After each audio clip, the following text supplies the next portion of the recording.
Welcome to the Planning Board hybrid meeting on October 28th, 2024. Please note this meeting is being recorded and will be available shortly thereafter for scheduled and on-demand viewing on any smartphone or tablet device. If anyone else is recording this meeting, please notify the chair. I don't see anybody, so I'll proceed.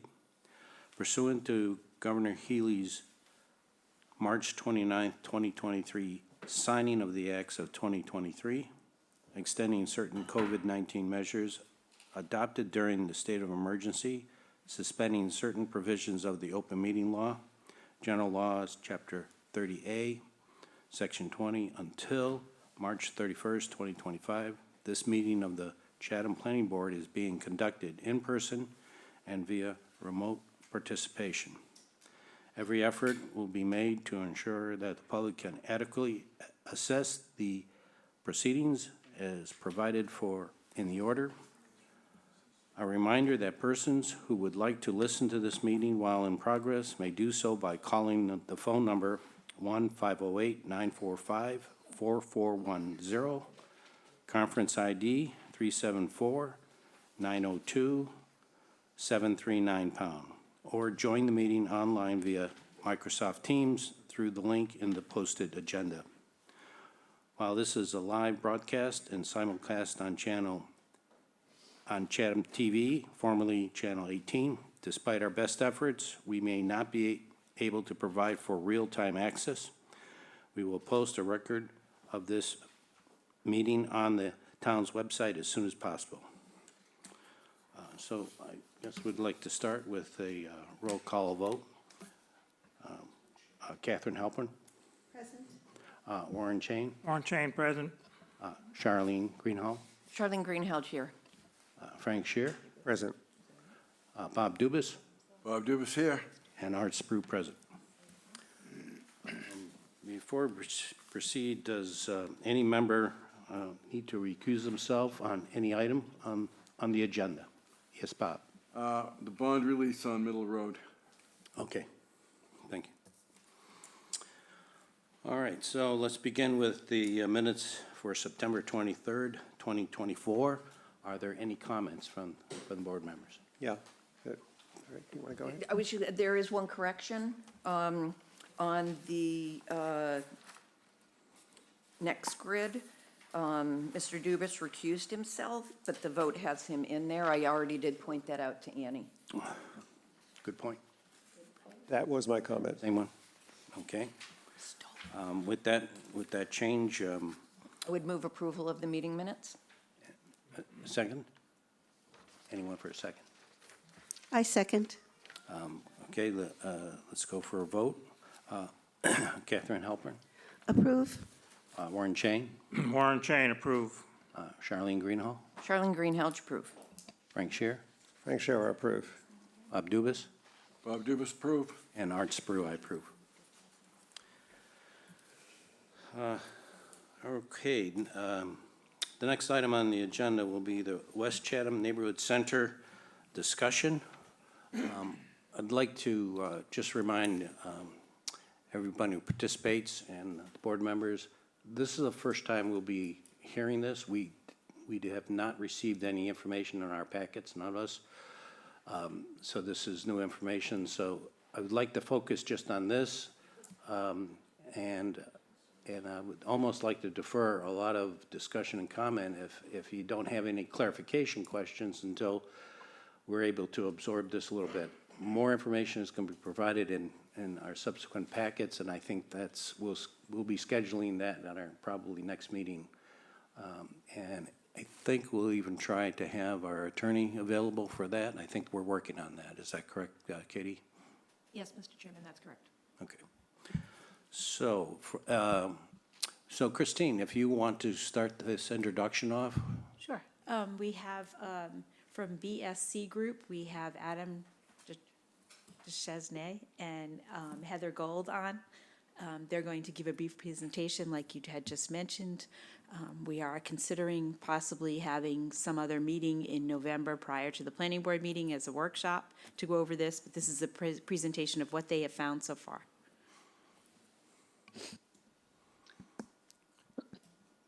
Go ahead. Great. Thank you, Mr. Chair. Is it all right if we get started here? Yes, of course. Oh, okay, very good. Thank you very much. Through the chair and for the record, Adam DeShano, planner with the BSC Group. And is it all right if I share my screen to go through some slides we have regarding our findings? Please do. All right, very good. Thank you.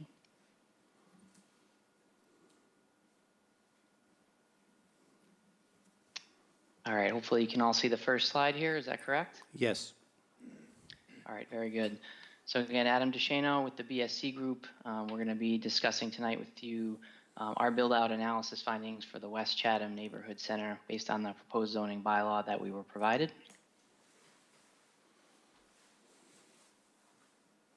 So just to give everyone a little bit of background, especially members of the public who are watching this evening.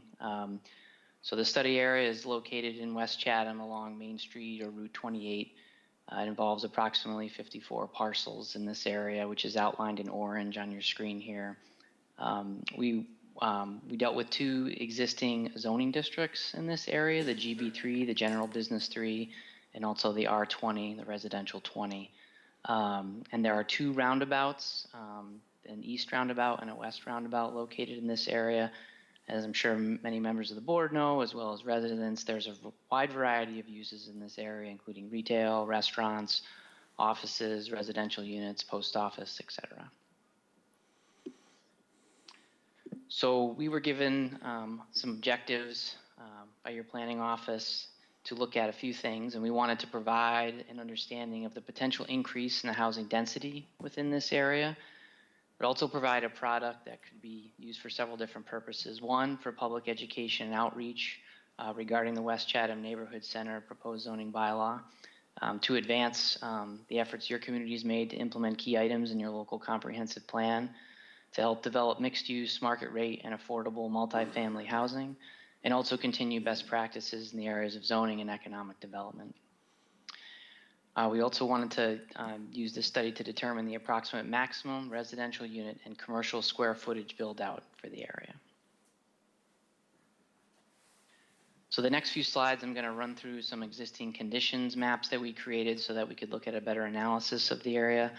So you should be able to see on your screen here the existing zoning located in this area. As I mentioned, the GB3 and the R20 zoning districts. We were fortunate that we only had a few base zoning districts to look at here. And you can also see the municipal zoning district just to the north of the study area, which is where the airport is located. We also took a look at the water resources in the area. So you can see along the top edge of the study area is the wellhead protection zone. That's a zone 2. Doesn't have a huge impact on the study area, but there is some restrictions related to that for this area. We also looked at natural resources. So on your screen here, you can see some of the wetlands and their 100-foot buffers in this area, core habitat, critical natural landscape features, and also NHESP, Natural Heritage Endangered Species Program, priority habitats of rare species. So these are also some restricted areas that would limit development within the study area. We also examined topography. So what you see on your screen now is our 1-foot topographic lines in the area. I'd like to call your attention to a few areas. One, kind of along the northeastern edge of the study area. Hopefully you can see my cursor here. You can see the lines get very dense in there, which indicates steep slopes. This can also be found along the southwest portion of the study area. And then there's also a depression on one of the parcels in the northwest corner of the study area. Again, these are geographic features, topographic features that would limit development in the study area. We also looked at historic resources. I'm sure as many of you know, this is a local historic district area. There's also a number of inventoried properties in this district, and there's even one particular property, or should I say structure, that has a preservation restriction on it, which limits what can be done to that particular structure. Not the property itself, but the structure that's on that property. And then we examined protected areas and recreational open space. So you can see there's a little bit of different coloring on this map. Some of these are some easements, but more importantly, there are some properties here which are protected by the town of Chatham, also the Chatham Conservation Foundation, and there's even a property on here that is restricted for drainage purposes by the Commonwealth of Massachusetts. That's located in the northwest part of the study area. So we took all of these existing conditions and kind of pulled them together in what we'd like to call a constraints map. These are particular locations and properties that are restricted for some reason, whether that be a conservation restriction, conservation purposes, and you can also see the large orange four-sided figure here, which is part of the runway protection zone, and that's on there because no new residential units can be constructed in this area. New commercial square footage can be built here, but no new residential units can be constructed in this area. So next we talked with your town staff, and we wanted to take a little bit of a deeper dive into some of these properties for some more realistic conditions. And so on this map, what you're seeing are some properties highlighted in yellow, and these are identified because they are likely not to be redeveloped in the near future. Again, likely not to be redeveloped in the near future for a variety of reasons, whether they're owned by the Commonwealth, perhaps they're owned by the town, perhaps there were some new dwelling units or new construction placed on them in the very recent past. Also, I wanted to call out this property, which is the Ocean State Job Lot, which has the red star on it. This property we feel would be redeveloped in the near future, but it would not be able to realize its full residential development potential, which I'll get into in a little bit because of the runway protection zone. We're looking at a yield of potentially 31 residential units on that property, but as you'll see, if we look at a raw square footage to density calculation number, it would be a little bit higher than those 31 units, but I'll speak to that a little bit more in detail later. So then we took a further deeper dive looking at the maximum residential build out by property across the entire study area. So the quick summary on this is the proposed zoning at maximum density would yield 322 new residential units, but there's a caveat associated with that number. And what that is we looked at this as a complete maximum residential build out, and in doing that, we assumed that this would be development that would be going through the special permit process with your board. As you know, special permits are discretionary permits, and whether it's your board or a zoning board of appeals in the state of Massachusetts, there's strong discretion as to development underneath a special permit. So these numbers could definitely go down based on the requirement for a special permit. But if the special permit were granted as it was proposed for maximum development capacity at each site, you'd be looking at 322 new dwelling units in the entire zoning district. Also, we have colored some properties within the study area to show that these are under common ownership and they would likely be developed with one another. So there are 5 of those properties. You can see the yellow, red, and purple along the south side of Main Street or Route 28, and then 2 properties on the north side there. And again, you can see the Ocean State Job Lot site sort of in the middle of the study area at the intersection of George Ryder Road and Main Street. Just looking at raw acreage there, again, that would yield 41 residential units, but due to the runway protection zone and where residential units could be placed on the property, we think a developer would be hard pressed to even get 31 residential units there. So then we tried to take a further deeper dive and actually look at some properties specifically and how they might shake out in terms of development for both mixed use, residential, commercial buildings, parking spaces, open space. So on this map, you can see the boundary of the entire study area in orange.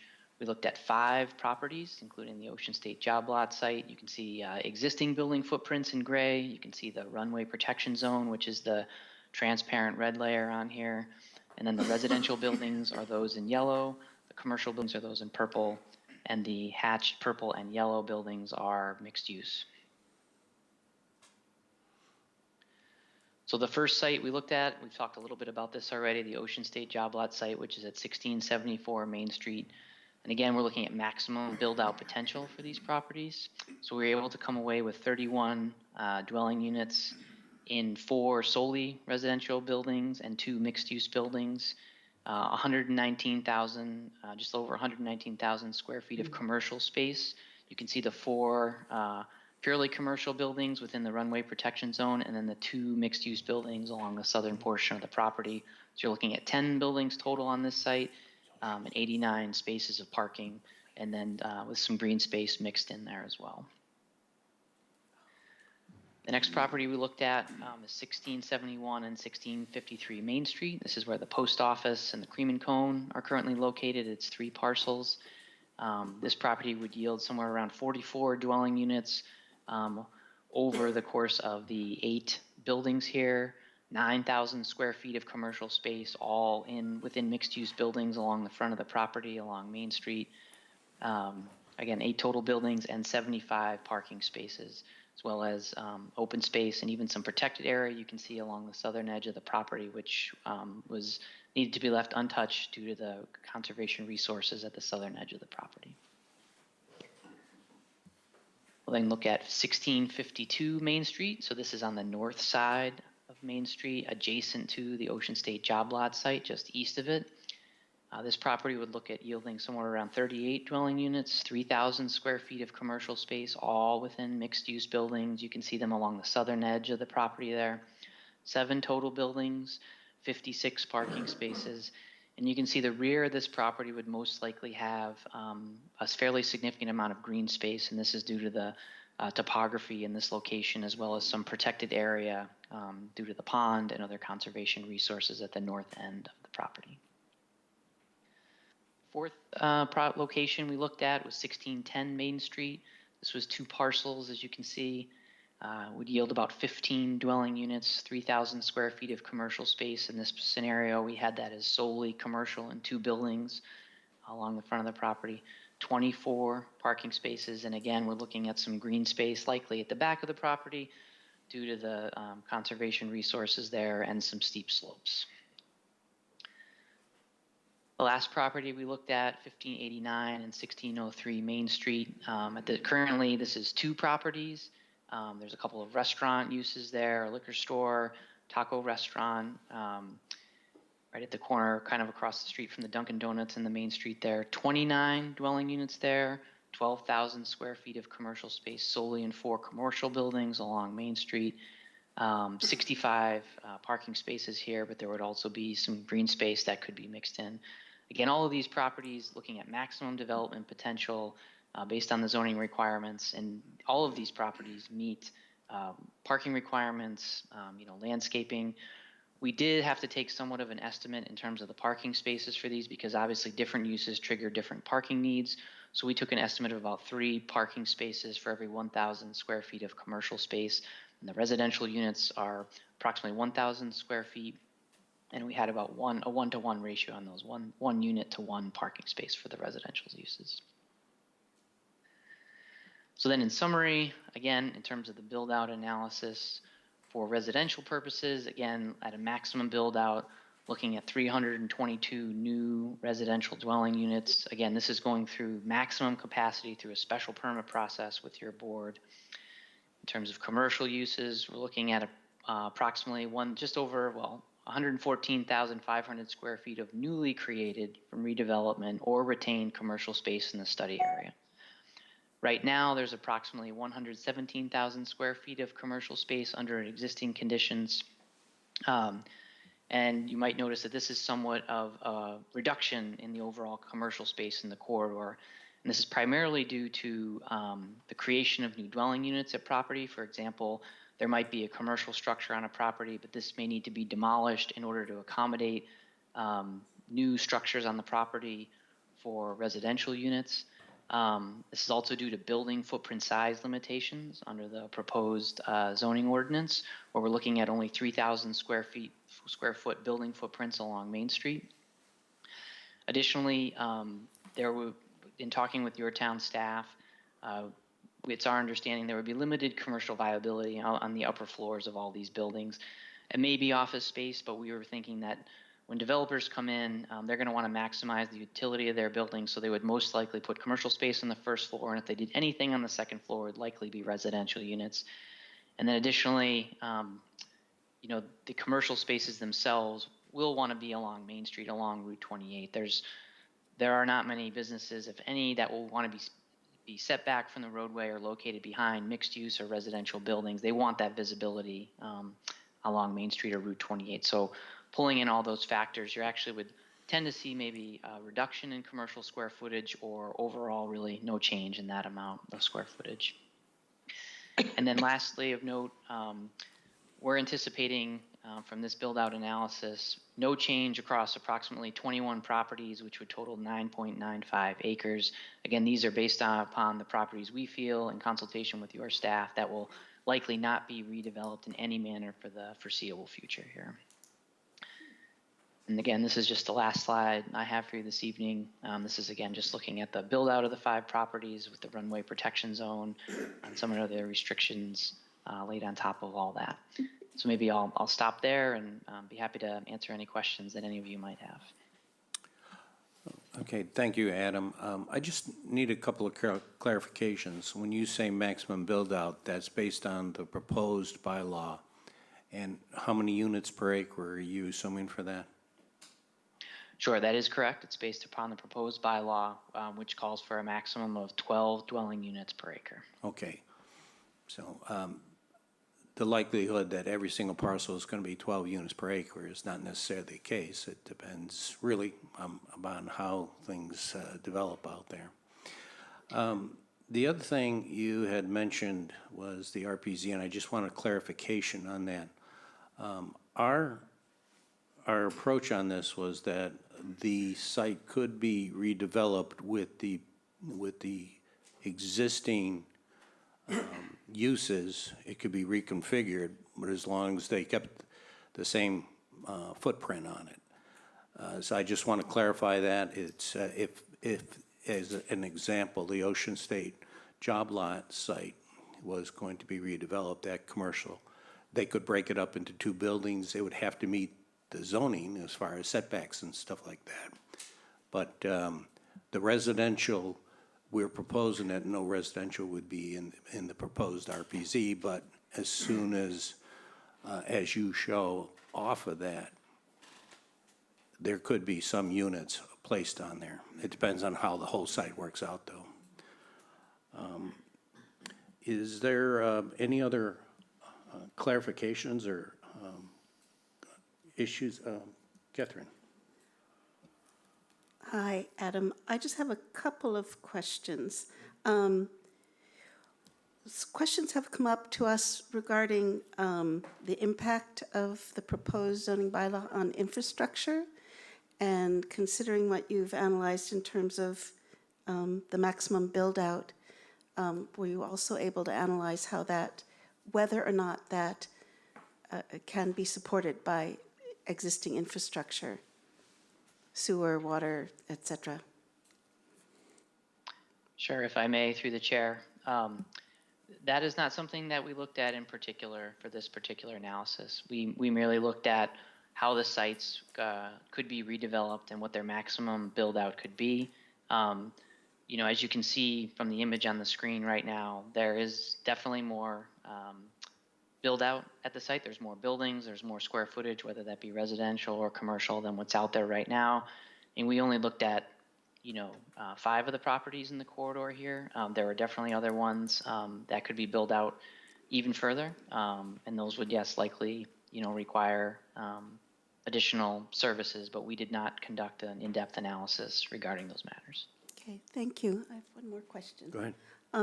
Could you kindly review for me and for the board and the public the properties that you omitted based on your analysis that they are not likely to be redeveloped in any manner in the foreseeable future? Could you review which properties those are? And if you can, give some reasoning behind that conclusion?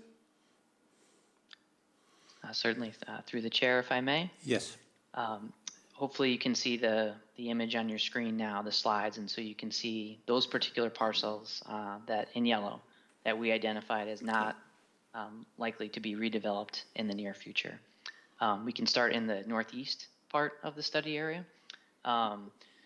There are particular properties. Can you see my cursor on here that I'm moving around? Yes. Little Yes. bit. Yeah, we can, a Okay. little bit.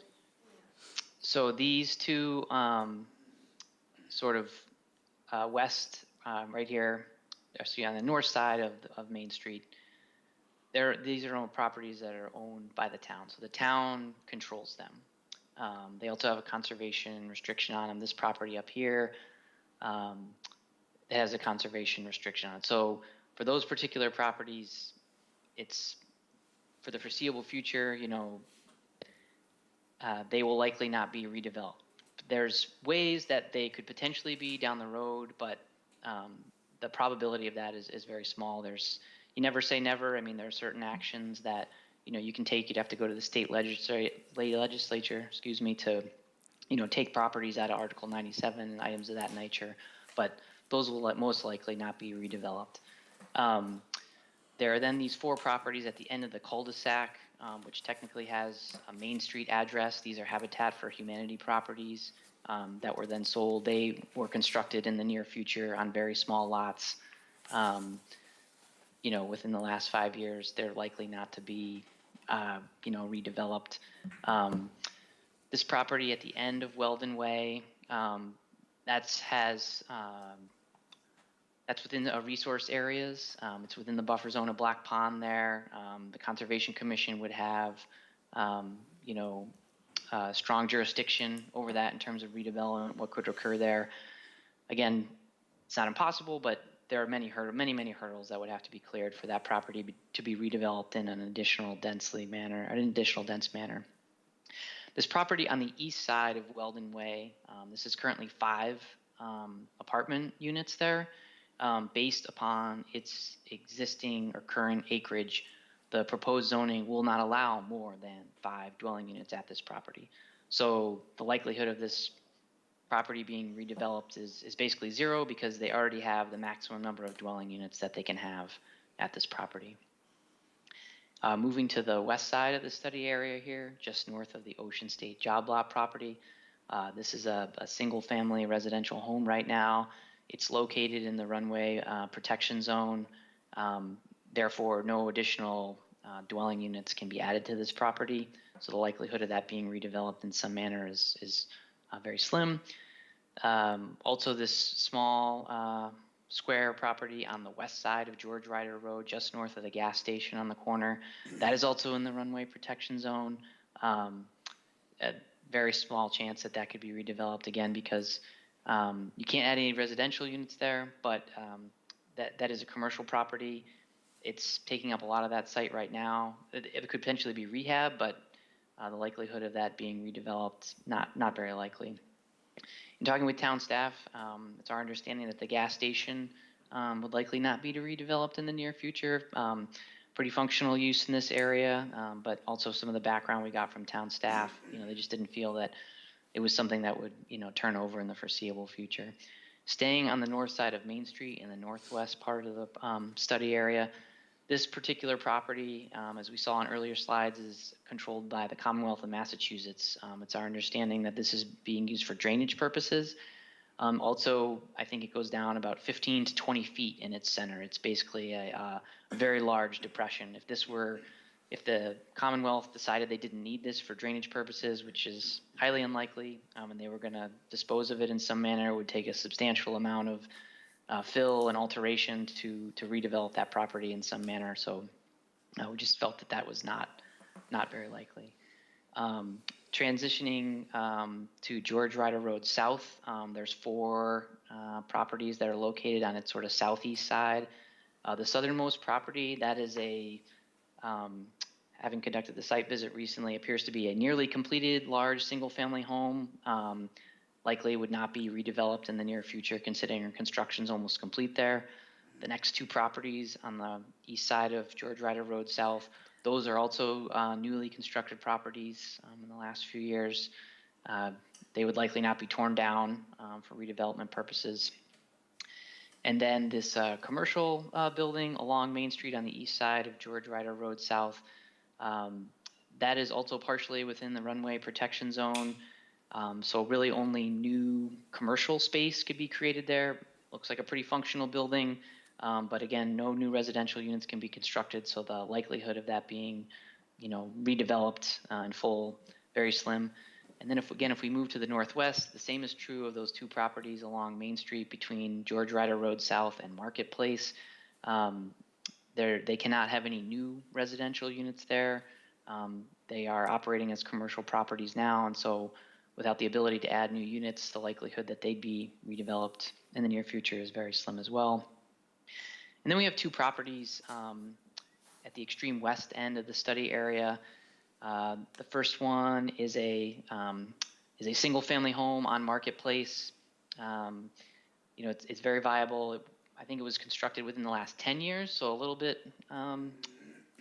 old, getting on the older side perhaps, but still fairly new in terms of building. So we just felt that was a very viable property that, the likelihood and its orientation, size of the parcel really wouldn't lend to it creating additional dwelling units there or commercial purposes.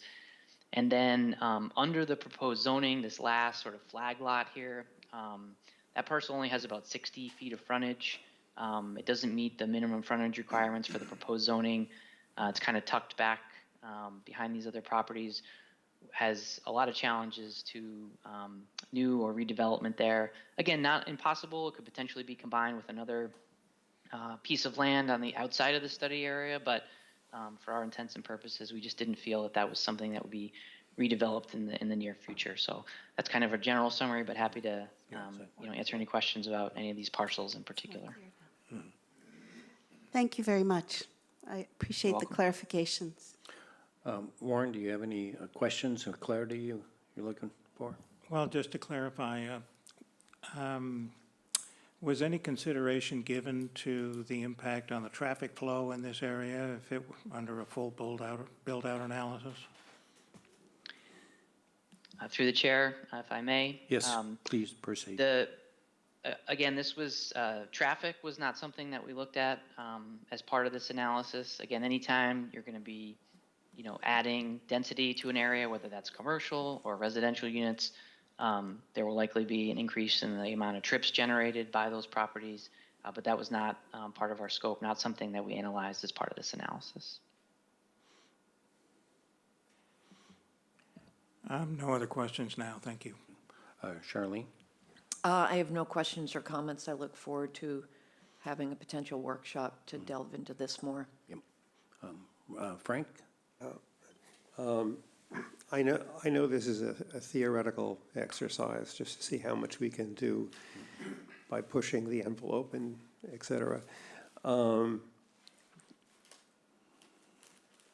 many bedrooms would be in these units? In other words, do we have an estimate of some are studios, some are one bedroom, some are two bedroom? Through the chair, if I may. Please. Thank you. So definitely a good question. We looked at 1,000 square foot residential units for these particular properties, but we didn't look at number of bedrooms. The units could definitely be a little smaller than 1,000 square feet. They could definitely be a little larger. And depending on layouts, you could have studios, you could have one beds, you could have two beds. We did not get into that level of detail. We really just looked at sort of a rough estimate of a 1,000 square foot residential dwelling unit, which we felt was sort of in like a mid-size. Sometimes units are smaller; they can be around 600, 750 square feet, or they can be larger. And so that again would dictate the number of dwelling units that could be put on a property, but we did not look at number of bedrooms within particular dwelling units. Then how did we come up with the number of parking places? Through the chair, if I may again. Please. we took a rough estimate. So again, parking spaces, depend on particular uses that are at properties. So the proposed zoning calls for at least, one parking space per dwelling unit. So we took the tact in terms of residential, that a developer would come in trying to minimize the amount of parking spaces at a property so that they could maximize their potential build out. So for residential units, we looked at one. In terms of commercial uses, the ranges, was quite a range. When we analyzed the zoning table, some uses would only require one space per square footage or per seating or amount. Other uses required a higher parking requirement. So we tried to use an average, and so what we did is we said we were going to use 3 parking spaces for every 1,000 square feet of commercial development. And the properties, or excuse me, the areas on the properties that are closest to Main Street, they call for a maximum building footprints of 3,000 square feet. So along Main Street, basically within 100 feet of that, you can't do a building footprint larger than 3,000 square feet. So, each building would yield, about 9 parking spaces, each commercial space. That would vary a little bit, in some instances. For example, at the Ocean State Job Lot property, there are sections of that parcel that are farther enough away from Main Street where they might be able to do a larger commercial building. But again, we were looking at 3 parking spaces for every 1,000 square feet of commercial space as an estimate. Okay, thank you. Just one last question, if I may. Yes.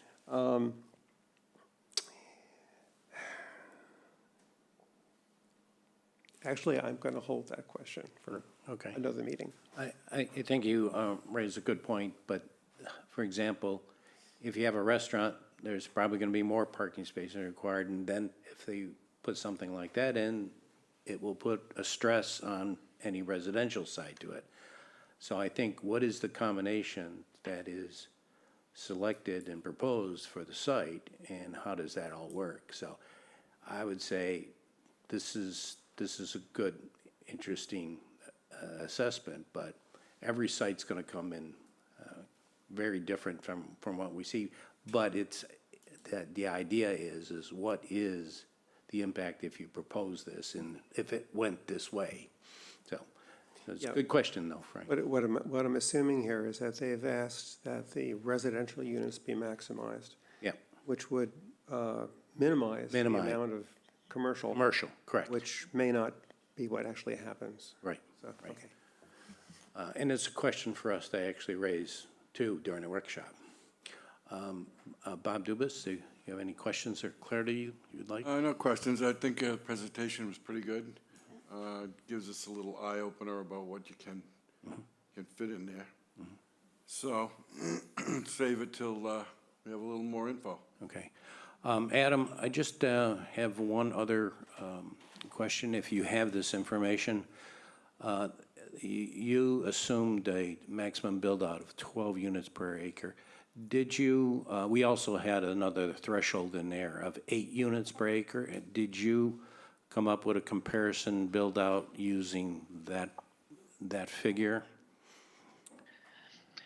Yes, actually, we did. We did take a look at that, the 8 dwelling units per acre. And what we found is that based upon the properties that we felt would be redeveloped in the study area, that would yield approximately, give or take, again, 207 dwelling units.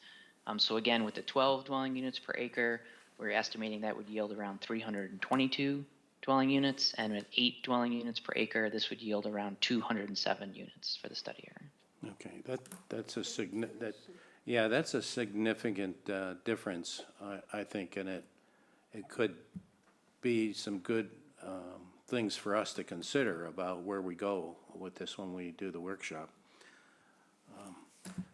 Okay, I think at this point, it's probably too early for any type of comments. This is going to be out as a packet. It'll be available to the planning board members as well as to the public. And I think at that workshop that we would do next month, that's where we should get into some of the nitty-gritties. I think it was helpful just to get clarity if we start here at this point, and if we make adjustments based on the information we have, where is it that we would want to go with this?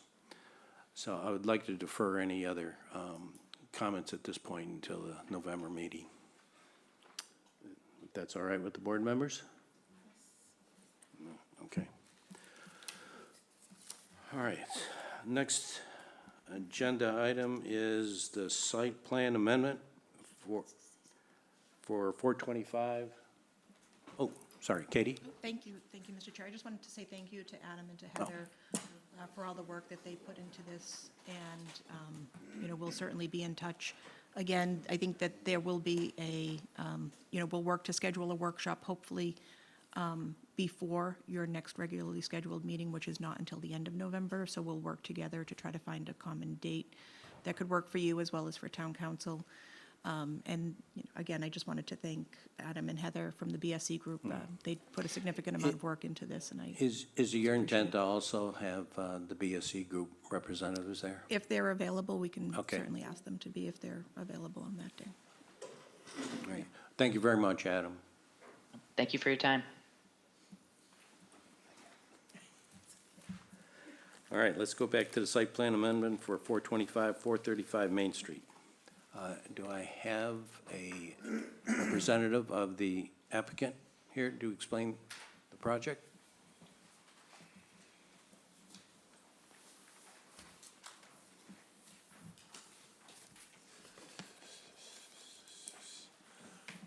Good afternoon, Bill Riley on behalf of Ron Rudnick. This is a project that's actually been here before and approved previously. At the moment, there are two small cottages behind the main building there, 425, 433 Main Street. And our proposal, which has been through the zoning board, is to demolish both those cottages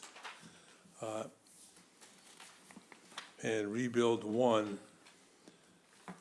in the southwest corner, closest to what used to be Christians. Same number of bedrooms that exist on the site today. And as I say, this has been to the zoning board and approved by them. Also HBDC.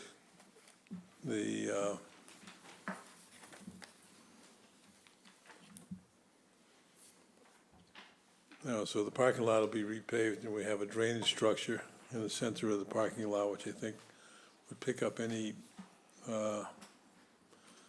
drainage, so I don't think there's any significant change proposed, other than the fact that two buildings are going to be removed and one building is going to be replacing them. Okay, I think, Christine, you put together some comments on this.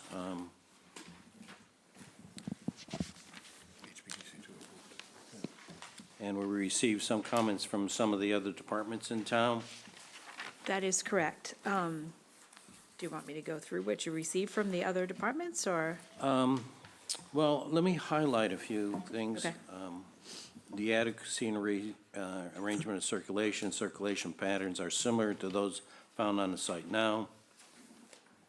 Adequacy and arrangement of the pedestrian traffic, again, that's a similar comment. Location arrangement, appearance of off-street parking and loading. Nonconformity reduced but not eliminated.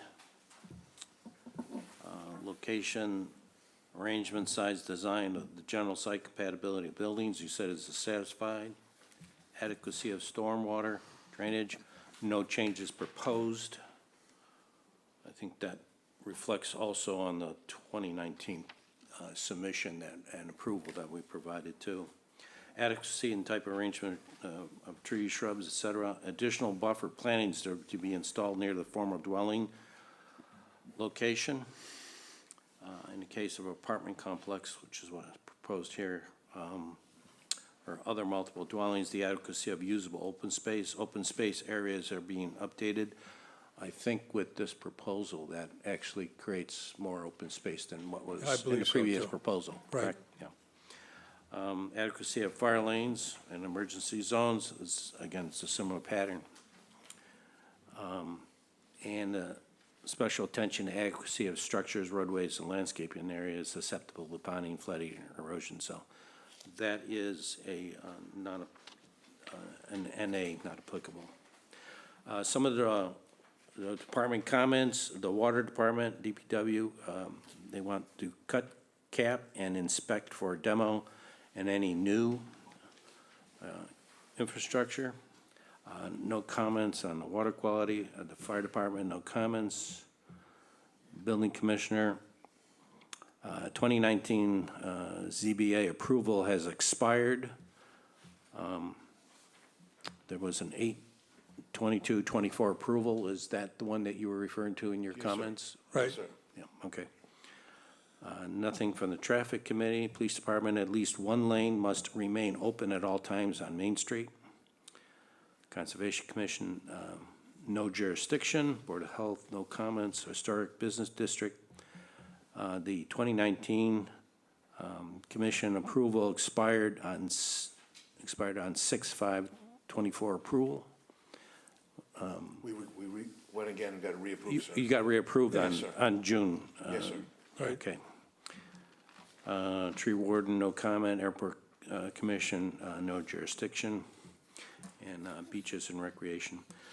So with that, do any of the board members have any comments or questions on this? Catherine Halpern? I actually don't think I have any questions. I actually think it's an improvement over the 2019 plan that you submitted, replacing, because I think that kept the two buildings and it was a little tighter. Now you're replacing them with one building. Just noting that the board does need to approve the waiver of the required parking spaces to 9 parking spaces, but that's as it stands. I don't think I have any other comments. I think it's an improvement over what was submitted in 2019. Yeah, we think so, too. Warren? Yes, I too think it's a significant improvement over what is there already. I didn't see any abutter comments presented to the board, and I wouldn't have expected there to be based on just my site inspection. I did have a couple of suggestions for input from the board with respect to conditioning, perhaps, on the construction. Clearly, the police department leaving one lane open at all times, that's kind of a bare minimum. If you talk about construction going on in the middle of August, having one lane open on Main Street is a challenge. I'm not sure how we could condition that, except, but I'd ask for some input from my fellow board members as to how you might restrict that. Yeah, Or- that might be a ZBA item too. It might Because be. you have to go before ZBA We again or already no? have, and that's always Yeah. addressed to the ZBA during They've the already time of approved it. construction. And we've already been through the ZBA, sir. Yeah, that's why I brought it up, because Okay. it didn't seem to come up.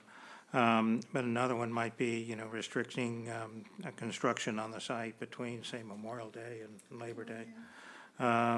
And/or deliveries, I can't hear the restricting when- comments, so, Well, I'm just asking my fellow board members for their consideration, since I am not experienced really in what could be conditioned or what's appropriate. But then also, the trash situation. It was conditioned before, I think, that there be trash facilities on site, but that not visible from the road. I actually didn't see any any trash at all. So that probably ought to be conditioned again and located on the site plan as to where it would be, not visible from Main Street. If it's, It is? it's hiding in there? If you say so. It says Okay. refuse. I don't have strong enough glasses on for that. But Okay. it's only those issues with conditions that might be considered to be and avoid what is likely to be a very difficult traffic pattern for material deliveries plus construction traffic during the busy summer season. But I think it's a great project. Okay, Charlene, your comments? I imagine the parking out back is primarily going to be for the employees of the store. I mean, honestly, I never even knew there was a parking lot back there. So I'm assuming, Well, there are residents on the second floor and the main building also. Yep. So it's primarily for the residents, to tell you the Okay. truth. Because I was a little worried about, the tightness of some of it back there, but if it's going to be primarily for the people who are living there, I don't think it's going to be a problem. It's not like you're going to have cars coming and going, looking Right. for parking because they want to shop in the shops Yeah, there. No, I think this is far better than what was originally reviewed and approved back in 2019. I actually tried to figure out if this was protected under the extension of the permits, but you missed it by a little bit. Yeah. But no, other than that, I have nothing. Okay, thank you. Frank Shear? Well, I've got a question, I guess, for staff, first of all, and I think I know the answer, but I thought site plan approvals are not needed for single-family houses? This would not be considered single-family because it's on a lot with other Okay, residential structures, so it would be considered Mixed use. mixed use. thank you, Mixed use. thank you. We have a housing crisis in Chatham, and it's discouraging to see 2 units go for 1 unit. It's not our province to really say much about that. We just have to approve the site plan, and your project clearly is far more attractive than what's there, so I commend Those you are summer for that. cottages that are there now. We use them just for J1s and HB2s. Yep, Okay, this is gonna be a year-round housing. okay. I'm sorry. Yeah, and the same number of bedrooms. Same number of bedrooms that were on the site, going back on the site. Okay, all right. That's it. Thanks. Thank you. Bob Dubus, any comments or questions? A few comments. I've known of this project ever since it was 20 years ago, 35. 35 years ago. So we approved, I was here when we approved the other one, which was a little tight, and I think this is a much better proposal. I think it'll work out well, especially having a year-round house there. Okay, then my only comment is I don't see any proposed utilities to this new building. I assume that you're going to be putting them in, you're going to have to put in new utilities. Well, My the comment current would building, be. the current building has utilities, and Right. the new building's gonna have the same utilities. I would like to see proposed utilities shown on the plan, okay? Just make that a condition, that's all. Sure. It's pretty straightforward, but that's the purpose of a site plan, to show, especially for the planning board, is what infrastructure are you placing and where are you putting it on your site? And then an as-built is associated with that.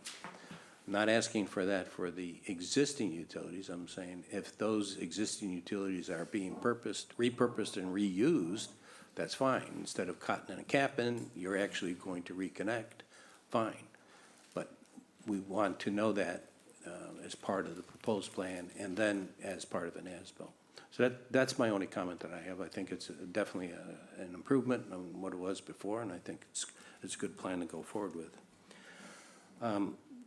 Let's discuss a little bit some of Warren's comments about whether we want to condition that. Mr. Chairman, if I may? Yes, please. So the zoning board of appeals did Can you condition. speak up, please, Katie? Oh, sorry. The zoning board of appeals did condition that all construction activity and vehicles shall be contained on-site or at a neighboring property with the permission of the property owner. And also that between June 30th and Labor Day, no exterior construction will be allowed, no work shall be permitted on the weekends, and construction activity would be between 8 a.m. and 5 p.m. only. So the zoning board of appeals did address, I think, most of, if not all of Mr. Jane's concerns. I think that addresses the couple of comments that you had, Warren. Okay. Well, with that, then we should take a vote on.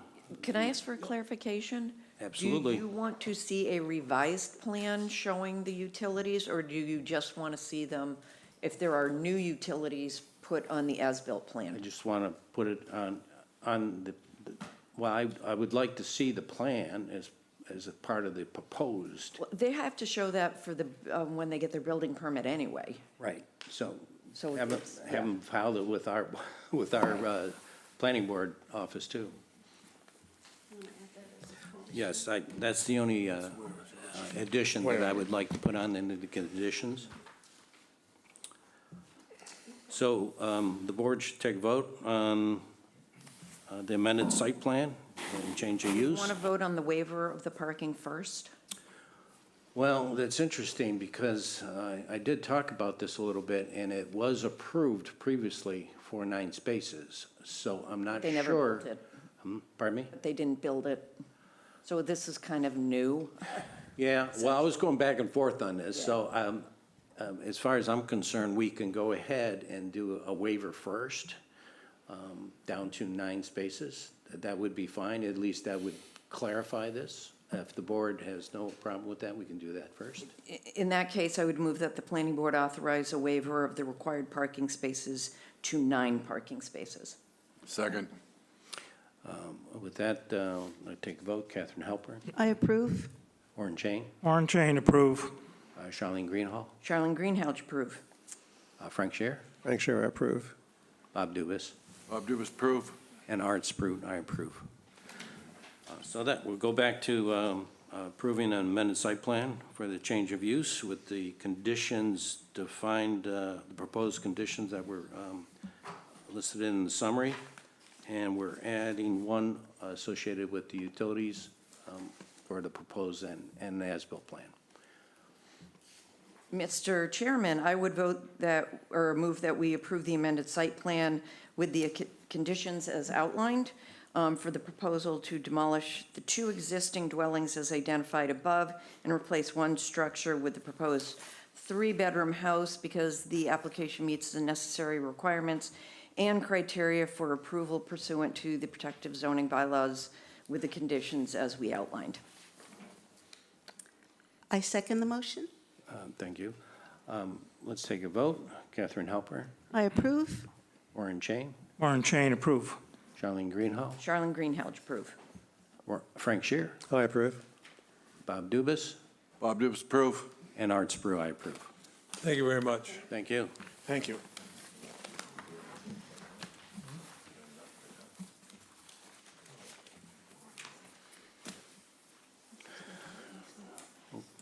Okay, next item on the agenda is site plan review for 81 Depot Road. Clark Engineering. David, are you going to present?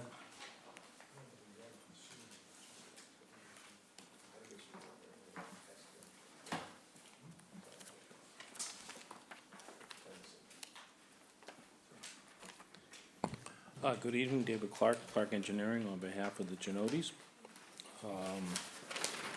We were here a couple of months ago for the preliminary.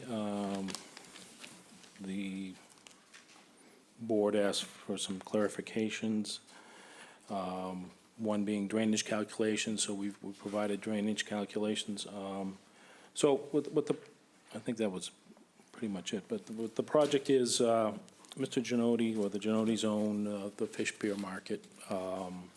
That building is entirely in the floodplain.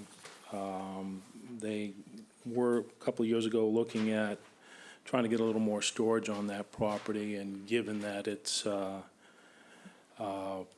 any change to that building would require a variance, they looked to get storage somewhere else. The Genotes have owned 81 for a while now, and so they saw an opportunity to get the storage they need on this property and provide some sheltered parking for their tenants. So there are 2 units in that, in that number 81, and we're providing 2 first-floor parking spaces in this garage barn, if you call it, and then the second floor would be dedicated to storage for basically packaging goods and things associated with the Fish Pier Market. We're also showing a bathroom, basically a powder room for whatever is there from the fish pier market, rather than going somewhere else. Have a small bathroom there, but primarily the second floor is just dry storage.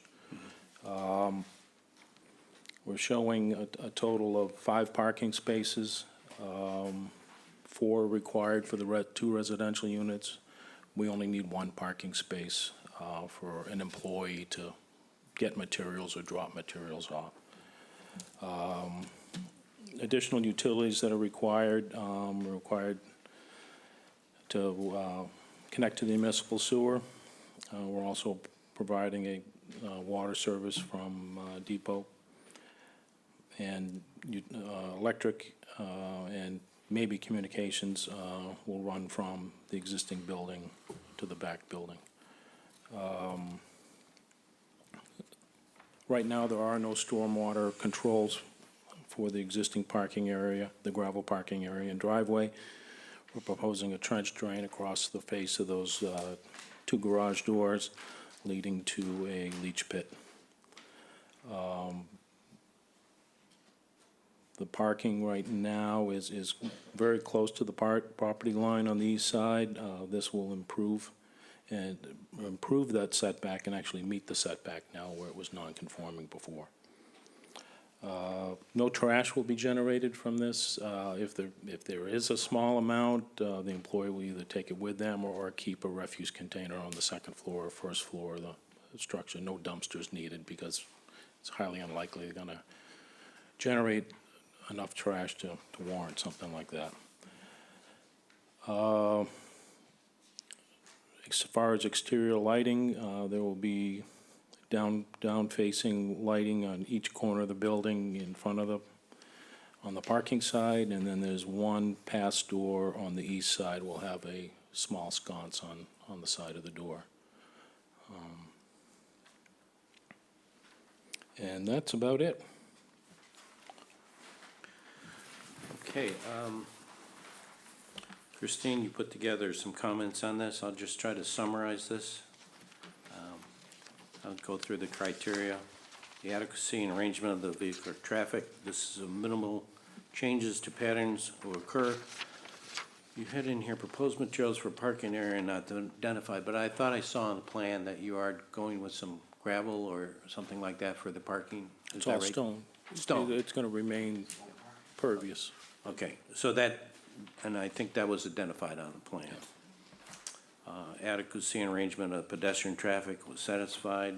Location arrangement of appearance and of off-street parking, proposed parking are materials. Now, again, they are, so that's satisfied. Location arrangement and size, design of the general site compatibility of buildings, that was satisfied. Adequacy of stormwater drainage, that was incorporated in the design, so that's satisfied. Adequacy of the water supply and sewage disposal, that's both town services, so that's satisfied. Adequacy and type and arrangement of trees, shrubs, et cetera, for landscaping, that was satisfied. In the case of the apartment complex or other multiple dwellings, the adequacy of usable open space, and that was satisfied. More lawn areas provided. Protection of adjacent or neighboring properties. Overall parking area has been reduced, so that has been satisfied. Adequacy of fire lanes and other emergency routes, that's not applicable for this. And special attention to the adequacy of structures, roadways, and landscaping in the areas susceptible to ponding, flooding, and erosion, that is satisfied. There were no real comments from any of the different departments. Conservation Commission said there was no jurisdiction, and Airport Commission responded with no jurisdiction. Board of Health had a comment.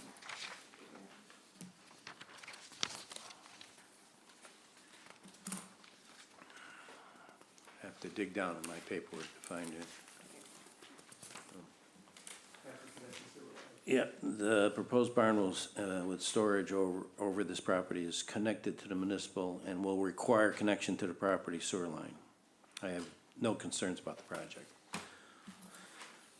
Okay, with that, comments from the, questions from the board, Catherine Halper. I just wanted actually to ask you about Christine's comment. As requested by the planning board at the pre-meeting, a full grading and drainage plan with calculations was submitted for this review. The formal narrative referred to by the engineer has been requested for completion of this application process, but has not been received to date. So I want to ask you if you are satisfied with what's been submitted. I was satisfied with it because it's pretty straightforward and simple design. Just capture it and infiltrate it. Okay, good.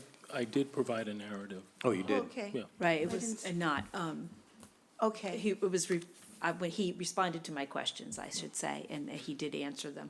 Okay, I'm not great. sure why it's not in the packet or why. Okay. Okay. No Thank you. problem. Thank Sorry. you so much. And I'm just, could you, David, just, on your site plan, you note that 7 parking spaces are provided. Could you just use the pointer and show me where those 7 are on the screen? 5 outside, 2 inside though. 2 inside. Okay, great. Great. I don't really have any other questions. Okay, thank you. Warren, any comments, questions? No questions. Charlene? I just had a question, actually, of staff, just, I want to clarify for myself. On the possible board vote, it says to approve the amended site plan. It should just be site plan, right?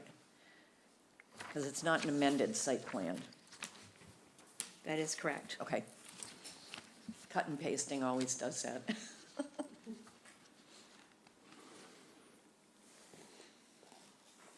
Is that it? That's all I had. Oh, okay. Frank, any comments, questions? Just a comment and a question.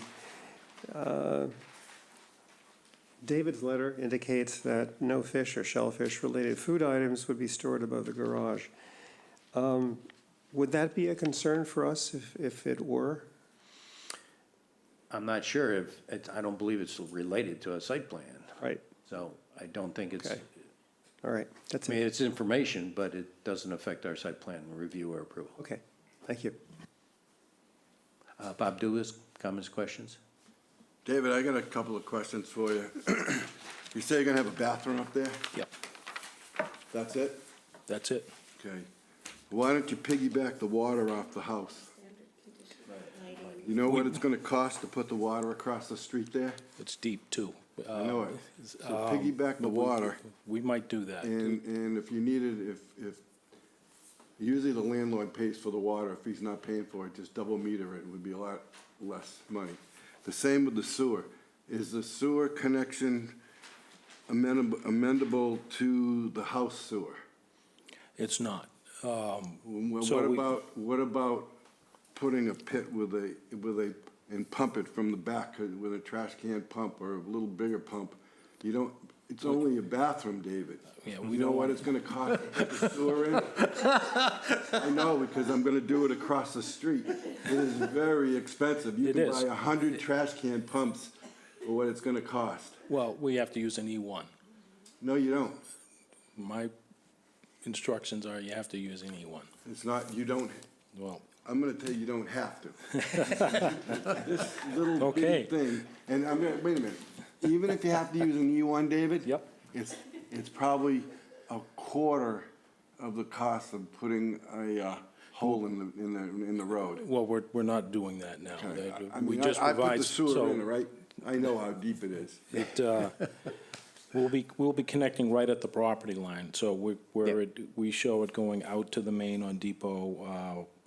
DPW responded and said they want us to use the existing connection. So we need to, as we come up the driveway, we need to take a left, and right at the property line, we'll be putting in a I mean, manhole. David, you're talking serious It's money deep. to dig that Yeah, road up. They don't want their AC main touched, because it They don't want tends, what? the AC main touched. Well, it's gonna be. Well, It's gonna be from across the street. yeah, But anyway, all right, those are my own comments. I just hate to see you waste money when there's an alternate way to relieve the pressure, especially for a Well, We're garage. trying to save the retaining wall. That would be nice. So that was the reason to go straight to the street. All right, I'm sure you can figure that out, David. It's only money. So, Bob, I assume wait a you minute, that's don't a- want to put any conditions on No, associated with No, that? that's a lot of lobster Okay. rolls you have to sell, believe me. And they are very good. All right. My only comment is, we probably should add our standard condition on a cutoff designed for light fixtures. No, there isn't. I don't see one here. It's just one of our normal conditions. we put on. Light fixtures? Yeah. They should have been. I mean, he's proposing them, but we usually try to put that in anyway as Right. part of our. I agree with that. Yeah. We should put it in anyway. Yeah. Yeah. So with that, the board would like to vote for and approve the site plan for 81 Depot Road with our standard conditions as outlined. With the lighting added. Yep. Yeah, with the cutoff lighting added as an additional condition. Mr. Chairman, I would move that we approve the site plan with conditions as outlined for the proposal to demolish the existing shed and construct a new two-car garage with storage above because the application meets the necessary requirements and criteria for approval pursuant to protective bylaws with the conditions as outlined. Do I have a second? I'll second. Frank Shara. Catherine Halpern, I approve. Warren Chain, Warren Chain, approve. Charlene Greenhall, Charlene Greenhouse approve. Frank Shear, Frank Shara, approve. Bob Dubus, Bob Dubus, proof. and Art Sprue, I approve. Thank you. Thank you. You can stay there, David. You're up next. Bill, take this one. Let's see. Let me get my agenda back here. Yes, site plan review again for 166 Depot Road. Yeah, I think.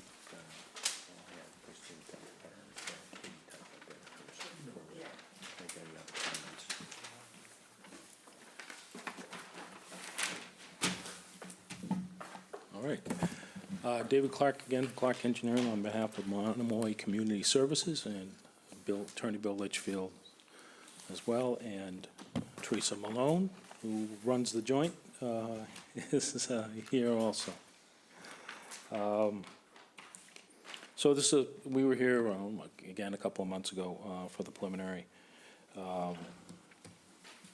What they were looking to do is add a couple of, renovate the building, small addition on the east side, removal of the front entry and the construction of a new front entry, rebuild the deck, and and the last thing, which was not on the preliminary, is rebuilding the walkway out to Depot Road.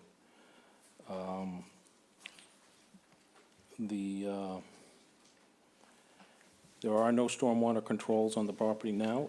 We're proposing to add in two areas to take care of roof runoff from the additions. There is no on-site parking now. What we've added to the plan since the last time is showing the municipal parking across the street. There are 20-plus spaces. What we don't show are parking spaces in front of the old George Skipper residence. That's to the northeast of our property. It's not proposed to add any staff as part of this renovation, so there's 6 existing staff members, and so we did provide a parking calculation. I think that was something that was asked for at the preliminary stage. And that's about it. We're not proposing any landscaping, no additional landscaping, in that we want the yard space available for the kids. So we don't want to add a lot of plantings to this, and I don't believe any are required, in that we have one residence to the east, but that's really the Skipper House to the north. But it's primarily well, it is municipal on three sides of the property, so, if there's any questions on the engineering plan, I'm happy, but Bill's here to talk about other things. Well, if I could, thank you, David. Please, go ahead, Bill. Thank you, Mr. Chairman, members of the board. Bill Litchfield here on behalf of MCS. I saw the staff report late this afternoon, and I spoke with Teresa Malone about it. And in fact, because the Chatham Children's Fund will be joining us in the building, there will be some additional people involved, but only seasonally. The Chatham Children's Fund has volunteers coming in and post-Labor Day, prior to the Christmas season. But MCS has been on this site for a half a century, has always been cooperative with the town is cooperative with it in terms of the parking across the street, municipal parking, and for that matter, the parking right on Depot. I have had conversations with Katie as to which, a fact to which is there is allusion in the staff report. While we are covered by the Dover Amendment, we're perfectly happy to go through the review through which we're going now. And we think we have, given the special circumstances, to the degree that parking is required, we match a couple of the examples of cases where exceptions can be granted and waivers, such as the use of a common parking lot, age or other characteristics. Very few of MCS's children drive. They're primarily non-driving. And we also have what the bylaw refers to as peculiarities of use, which render usual measurements of demand invalid. So I hope that you can find the site plan sufficient for your approval. David and I or Teresa would be happy to answer any questions. Well, Katie, I wanted to ask you about the Dover Amendment and the applicability for this site. Yes, so Mr. Chairman, so we don't have a formal opinion from town council, though in an email he did indicate that he does, that he said he did some research and that it's clear that they are a nonprofit educational corporation. And so he said that we would go through a, sort of limited site plan approval, and they'll still be required to do their special permit through the Zoning Board of Appeals, but Okay. but those were his initial comments, so. Okay. But it is a Dover protected use.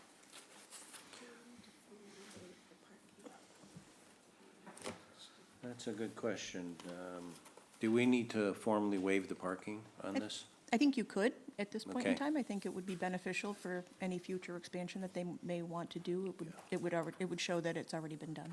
Yeah, if a Dover Amendment fully applied, the parking wouldn't even be a consideration, would it, for? I think you can look at reasonable regulations, so Okay. I think it would be beneficial to do the Okay. waiver. All right. Well, maybe what I'll do is start with just board comments, because I didn't see much in the comment letter from staff. Catherine, you have any comments, questions? Thank you, Mr. Chair. Just a suggestion that since we are doing a limited site plan review, but parking is usually considered in that, I would propose that we formally vote on waiving the parking in this case as part of our site plan review. And otherwise, I have no questions. Thank you. Thank you. Warren? I don't think I have any questions either. And as for parking, I may have no parking spaces, but I think of all the places in town that I've ever driven by, there are fewer parking issues along Depot Road in front of this facility than anywhere else I've been. So I'm very much in favor of a waiver. Charlene? What Warren said. Okay, Frank, you sure? I agree. And Bob Dubus, any comments, questions? I only have positive comments for this place. Okay. Graduate. I just want to understand one of the things that you noted on your plan. I don't really have any comments or questions, but on the rear of the building, you say proposed first and second floor addition. I'm not quite sure, are you proposing an addition in the rear too? It's a second floor addition. Oh, it's a second floor addition. Okay, got it. All right. I got the plan. Well, unless there's any other comments or questions, are the conditions that we had stated so far, I guess that's all we really, oh, we're gonna go with the waiver first.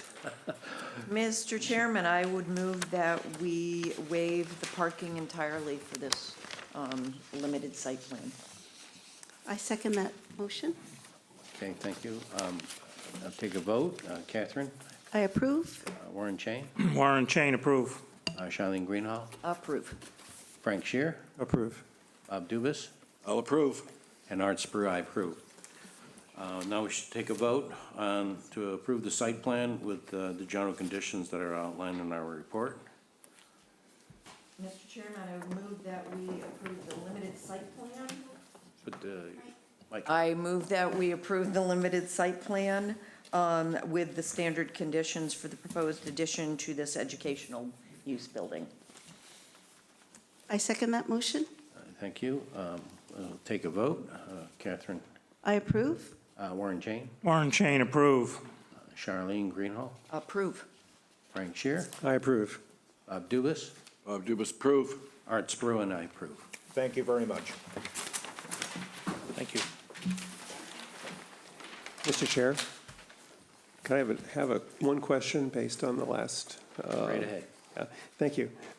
This is the second time since I've been on that the Dover Amendment has come up, and it's not entirely clear to me how it's limited versus a regular review. And I'm wondering whether, we have a list of criteria that we go through, this chart. And it would be nice to know which ones Apply or and which don't apply? apply, and maybe we could have a chart for Dover Amendment proposals, which is different from this. I don't know I whether that makes sense. have no or- problem with that. I think a lot of it is subjective too, depending on what is actually being proposed. I mean, there was almost no site plan improvements on this particular one, in my opinion, so, I agree. This quite is just sure. for the future. And That's the correct. Dover says reasonable. yeah, Yeah. yeah. What's reasonable? Catherine, maybe you can clarify? I'll just comment that in the past, when we've had site plans come before us where we've been able to put it through town council and get a definitive answer that the Dover Amendment does apply, usually we've had in our packet a copy of the Dover Amendment, plus some interpretation as to what we should be looking at or should not be looking at vis-a-vis that particular site plan. So I think in this case, town council indicated that the Dover Amendment could apply, but we didn't get a full definitive answer, which is perhaps why we didn't get, the full documentation. But in general, as I recall, we generally don't look at drainage and ask for all of those details. It is, the language isn't highly specific, as I recall, but the word reasonable is used, and we do look at maybe parking and pedestrian and vehicular circulation, just to make sure that safety is covered. But we don't look at the more, But it would be helpful to Yeah. have that set yeah, out. absolutely, Right. yeah. Well, I'll put that on you, Christine, if you could include that in our packets when we have this apply. We can do that going forward. We didn't receive the letter saying that this was the direction that they were going to pursue this until like toward the end of last week. So that's when Katie got it, and we were working around town council's time away and a couple of other things that were going on. But going forward, you will have it. Yeah. I think the last time we ran into this is the solar panels on the church property at 137. Yeah, and Actually, the Nickerson barn. was it? Okay. I had to recuse myself because it's behind me. Okay. All right, so next, we have preliminary subdivision plans for 155 Bridge Street. This is Eastward Companies. Mr. Chairman, I believe Susan Ledoux is online. Yep, Okay. I am. Hello, and I believe David Clark is still with us also. I don't know if Mr. Riley is, but he has been involved with this project. But Are you I'll with us? just quickly, I'll David, quickly go over. yep. There, David Clark for the David? record, and Bill's on his way up. Okay, so, Okay. so you want to start then? Susan, it's all you.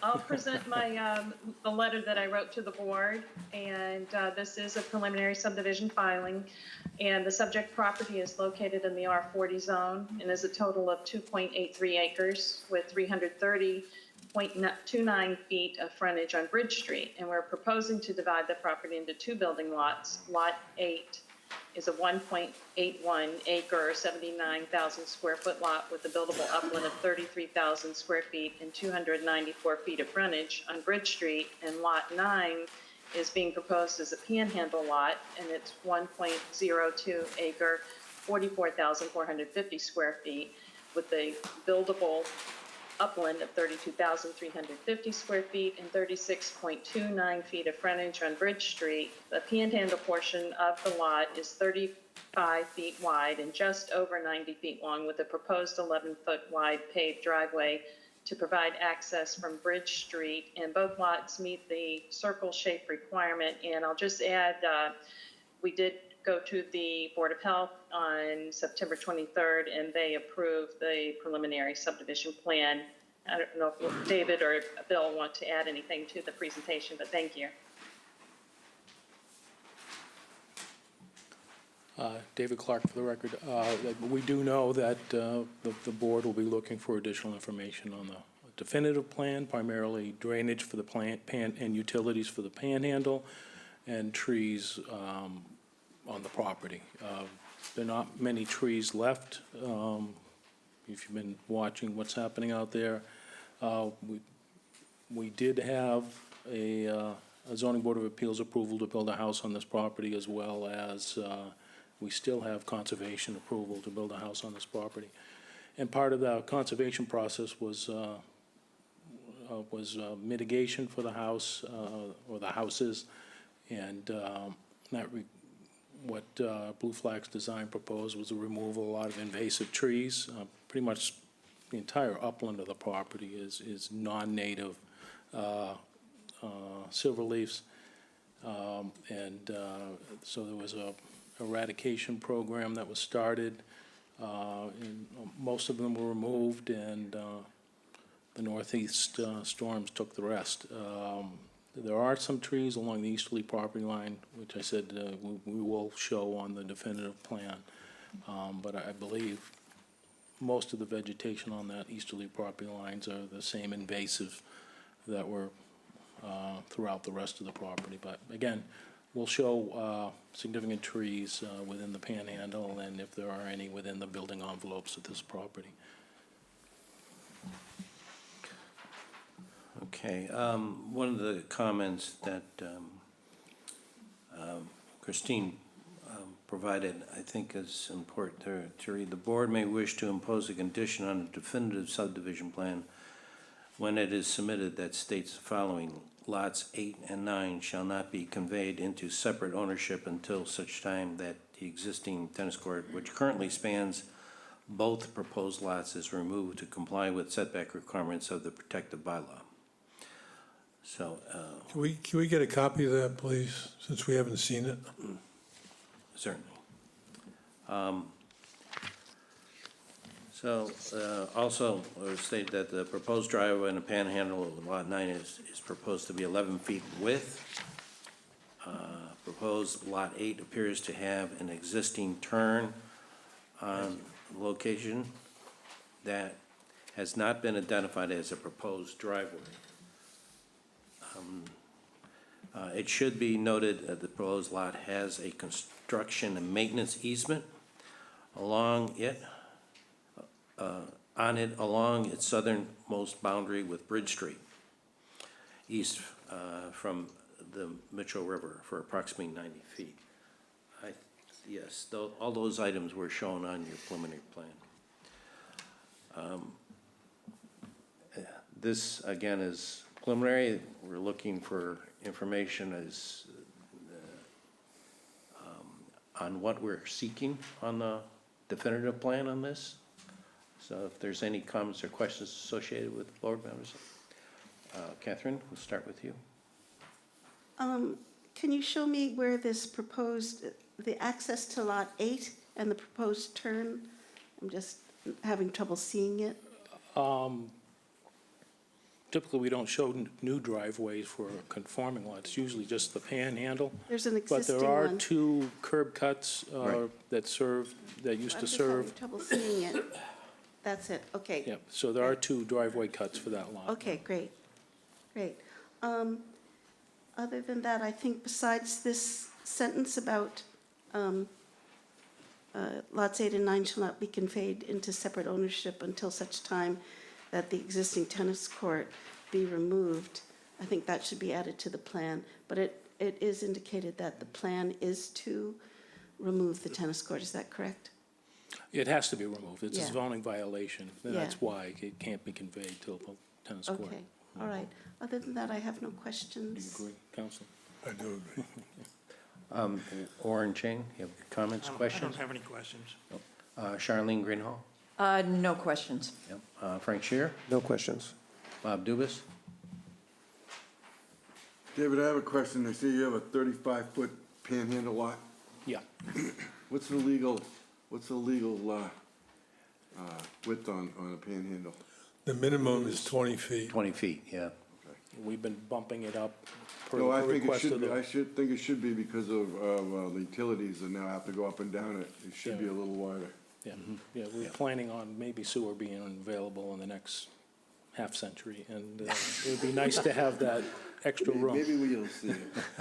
Well, we make it over 30 feet so we can add the area, No, that's the right idea. buildable upland.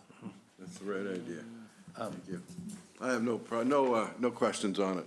Okay, and my only comment is I'd like to see more for detailed information on Bridge Street with pavement, underground overhead utilities. If you're going to be connecting to them and serving those lots, just provide a little bit more information on your definitive plan.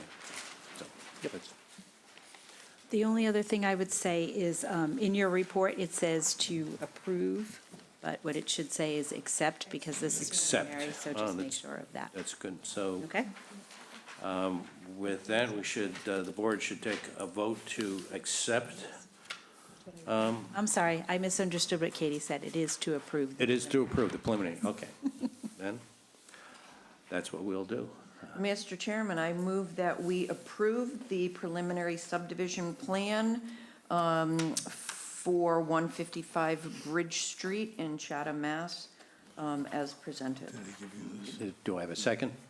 I second that motion. Okay, we'll go for a vote. Catherine Halpern, I approve. Warren Chain, Warren Chain, approve. Charlene Greenhall, Approve. Frank Shear, Approve. Bob Dubus, Bob Dubus, approve? and Art Sprue, I approve. Thank you. Thank you. Thank you.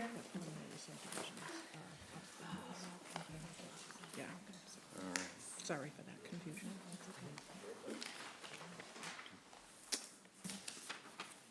Okay, we have another preliminary subdivision, 104 Crowell Road.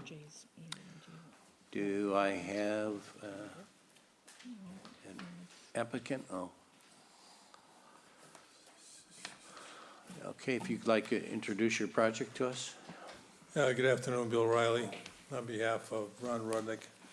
This is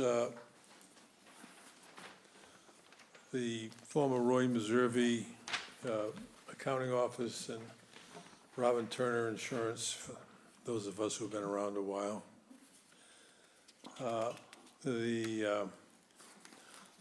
The proposal is, as shown here, to convert it into 3 building lots. We have a tentative agreement still under consideration to acquire a strip of land from the Drama Guild. And that's not yet concluded, but we anticipate it will be. And so we have a panhandle lot to the rear and 2 lots that comply with current zoning on the front. there'll be 3 building lots.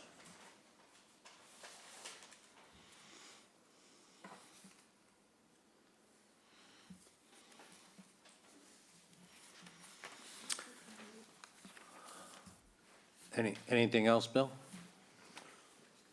No. Okay, I just wanted to make sure you were finished, that's all. Well, it's one of those things, I try to show up here and do what the surveyors do, and I'm not very good at it. Okay. Let me just take a look at the comment letter. Yeah, again, we don't have I don't know why we don't get a copy of the comment letter before we show up here. Excuse me, I didn't realize that the comment letters went out to the applicant's representatives, so going forward, that will be done. Great. I was Thank you told very that much. today. I can give you an overview of my concerns if you'd like that. I think that might be best. Yeah. So what I would say is, first of all, I know that I had spoken to the surveyor. He came into the office the other day. He is proposing to do the A&R with the abutting lot at a future date. They want to, as I'm understanding it, the applicant wants to go forward and subdivide this lot first, with lot 25 being, or proposed lot 25 being No, a non-conforming lot. no, we're not gonna do anything until we have our deal set with Right. the Drama Guild. So with this, what we're gonna do is discuss this, we're gonna ask for a continuance. Okay. Okay, all right. Well, Excuse me, I'd like to just I'm talk. I'm about not quite sure you need a continuance, this is just a preliminary. No, I understand that, but the, okay, well, I think what I would prefer to have happen is for you to do the A&R piece of it first, obviously, if you get, your piece all, if you get it all accepted or the deal, I or else understand. come forward with both pieces together. Okay, I understand. This is not really what I want to do. Okay. I'm doing this for protection. I really want to build multiple dormitories, and I might go for a zoning change. Okay, that's what I really do. I want to make HB2. We need I need people to live in this town, but I am buying this to protect it. But really what I want to do is put HB2s and J1s, which I do, all over, our company does. This is not what I really do, but I need to deal with the banks, and I need to deal with the protection, and so this is what I'm doing right now. And if I can't get the approvals with the town, this is what I'll end up with. Well, I'm confused now. Are you asking for a continuance on this, or would you like us to proceed? No, proceed with this, proceed with this. Okay, Yeah. all right. Right, then, let's go through the board comments then first on this. Catherine? I guess I agree that I think the A&R should be done first. And this is a preliminary subdivision review. So all we're really doing at this meeting is to give you our feedback as to what we need to see on the formal subdivision approval, definitive subdivision approval. You've got this issue of the A&R that you want to do later, but I agree with our planner, and I believe our chair is also in agreement, that you really should do the A&R first, and then we can look at the definitive subdivision plan. I'm a little confused about what you just said, that this is not really what you want to do, that you're going to want to do something else, but will you still keep this subdivision plan in place? No, if I get no, this is not what I really do, okay? Yeah. But I'm buying the property and I have to, deal with values. What I really want to do is come and do a zoning change. This town doesn't allow us to build what I want to build, Right? okay? I build Yes. J1s and HB2, I build dormitories. And we Right. can't build dormitories in this town. And everybody says we need help for our places. We have no places. Okay, and everybody keeps talking about it, and nobody does anything.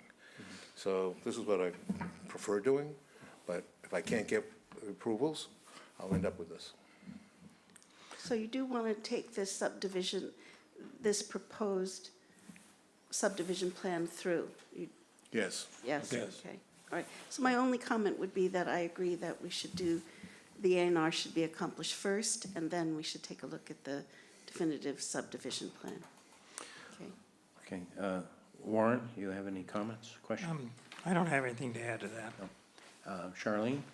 No, I agree that prior to the submittal of a definitive plan, the approval not required plan should be completed first. Right. But otherwise, I've got no questions or comments. Okay. Frank Shear? My only comment is whether we have authority to do that. And I agree it would be preferred. But, I mean, if they've submitted a proposal and it meets all of the requirements, whether we can say, no, you've got to go do something else first. We're not saying that. What are you saying? What we're saying is that we would approve this plan as presented. Yes. But before they come in with the definitive plan, do the approval not required plan to get that little sliver so that they can complete it as. Right. As Is that your presented. understanding? We It's a understand what complete you're saying. subdivision. Yeah. Very good, okay, fine. Bob Dubus, any comments, questions? No, I think, my only thing is if you did go ahead with this plan, I'd like to see a little wider panhandle only for the utilities, but other than that, I have no problem. Thank you very much. And I don't have any comments or questions. So with that, board should move on to take a vote for approval of the preliminary subdivision plan for 104 Carl Road. So moved. There is a suggested condition in the staff report about not conveying separate ownership. Again, we don't know. That we would don't know have what to it happen is. anyway. Good point. Lots 23, 24, and 25 shall not be conveyed in separate ownership until such time that existing structure is demolished, if granted in the Historic Business District Commission, and a special permit is granted for the proposed residential structures is granted by the Zoning Board of Appeals. I think you delete the that's- second, Yeah, is granted. there was a cut Yeah. and paste, but it goes without saying, just like the prior. Right. With the tennis court, they have to remove that building before they can. Right. Convey it. It's the zoning violation otherwise. But we did include that condition in the other one? Previous one, right. No, we didn't. No? It's on the paperwork. Doesn't apply to us. Yeah. And also, this is a preliminary plan. We're actually not locked into anything we say Anything. during a preliminary That's right. review, because the board could change completely, or we could change our minds and require something different, so.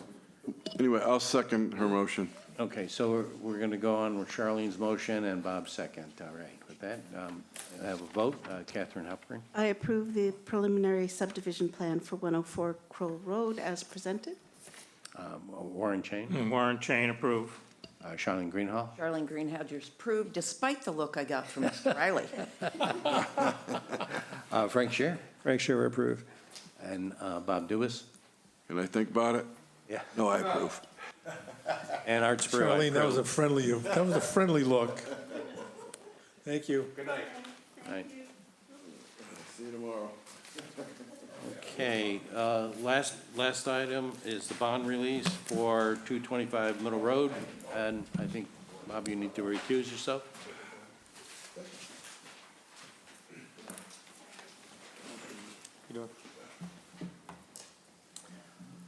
Could you introduce yourself and? Yep. For the record, my name is Nathan Collins, Director of Engineering with NextGrid. And as noted, we are here requesting certificate of compliance and bond release for the solar array at 225 Middle Road. I don't have too much to add. We've worked extensively with the building department, fire department, planning department on addressing kind of a small list of punch list items since our last meeting. We received a plan amendment, just showing that, provided as-built showing that we're in compliance with those plan amendments, so. Okay, Christine, I'd like you to just go into the background a little bit about this decommissioning bond. I think you had a back and forth on this, so could you clarify for us about this? I think it's appropriate in this particular case if Katie does it. We Oh, okay. received- We Thank you. received some counsel this afternoon, so Sure, we'll go from there. So I believe, if you recall, the applicant was before you, I think it was at the last meeting, to have some revisions done to the plan that they had originally presented. We have received information that they have completed all of the items that needed to be completed, so they are looking for a certificate of compliance and a bond release. In your packet, through conversations that we had had with the applicant, they were proposing to potentially replace the decommissioning bond with an escrow agreement. It's been since decided that that's not the way that they would prefer to go, just because the timeline that would take for them to be able to do so. And so they do have a decommissioning bond in place that they would like to continue on with. We have had our town council, our new town council, review that. He has some suggested edits to that. However, we don't feel that, because there is a decommissioning bond in place, we don't feel that there's any reason why we would not move forward with a bond release and release of the statement of conditions and certificate of compliance at tonight's meeting. We feel pretty confident that we can make any changes needed, and if the changes aren't agreed to, the decommissioning bond that's currently in place will remain in place. Okay. All right. Thank you for that clarification. I'd like to ask the board members if they have any other questions or comments on this. Catherine Halpern. I don't have any questions. I do recall from the last meeting that we wanted you to submit an as-built with the changes that were approved by the board and that were already in place. Yep. And is it correct that that as-built has been submitted? Yes. Yes, the as-built was submitted, and the verification of the plantings and all of the missing components were Thank you. were confirmed, yes. And so what we're approving tonight is the release of the statement of the certification of compliance for the statement of conditions and the release of the construction bond. That's Yes, accurate. of Correct. 250,000. And the issues that you were bringing up were in relation to the decommissioning bond, but we are satisfied that that remains in place. That's correct, Madam Chair. Okay, great, I'm thank you. Madam No Vice other Chair. questions? Warren, Jane? No, those things I wanted clarified, and Yep. it's been done. Thank you. All right. Charlene Greenhall? I'm good now. Okay. Frank Scher? Okay, my only question is the vote, should that include the release of the construction surety bond? Because I don't see that here in the, Yes, it should. That was the item on your agenda. So the construction bond is, as somebody had pointed out, $250,000. Okay. So, all right, Decommissioning so bond is the board should vote to consider issuing a certificate of compliance with the statement of conditions, accept the escrow agreement, which will serve to replace the currently held decommissioning surety bond. No. We're not doing that. It should be that the board issue the certificate of compliance with the statement of conditions and release the construction bond, interest in full in any portion that the board deems appropriate at this time. Okay, Yeah, so you make that construction motion? bond. Yes, I do. Okay. Do I have a second? It's Warren Chain, a second. Okay, and then we'll take a vote. Catherine Halpern, Yes, I approve. Warren Chain, Warren Chain, approve. Charlene Greenhoff, Charlene Greenhouse, approve. Frank Scher, Frank Scher, approve. and Art Sprue, I approve. Thank you very much. I think we're at the end of our agenda. It was a long one. I appreciate, Kudos, this was, with the heavy agenda that we had, this went very smoothly and well, very, I move to adjourn, Chair. I second that, okay, Chair. we'll take a vote. Catherine? I approve. Warren? Warren Chain, approve. Charlene? Approve. Frank Scher? Approve. And Bob Dubus? This is To adjourn. I do approve. You sure? Art Sprue, I approve. And that, the time is 6:50. Do I have that right? Yes, 6:50. Thank you.